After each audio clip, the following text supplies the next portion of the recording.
بزرگان دین فرماتے ہیں کہ جب درود پاک کا نذرانہ پیش کیا جائے تو اس انداز سے پیش کیا جائے کہ میں روضہ مبارک کے سامنے ہوں، سرکار کے روضہ اقدس کے سامنے ہوں، اور حضور علیہ الصلاۃ والسلام پر جو بارش نور و نکہت کی ہو رہی ہے اس کے کچھ چھینٹے مجھ پر بھی پڑ رہے ہیں۔ اس تصور سے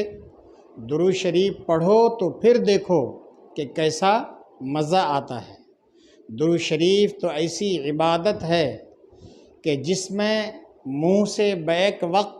اللہ پاک کا نام بھی نکلے اور محمد الرسول اللہ صلی اللہ تعالی علیہ وآلہ وسلم کا نام بھی نکلے۔ اللہ اور اللہ کے رسول دونوں جس عبادت میں جمع ہو جائیں اس عبادت کا کیا کہنا کہ اللہ بھی راضی اور رسول اللہ صلی اللہ تعالی علیہ وسلم بھی راضی۔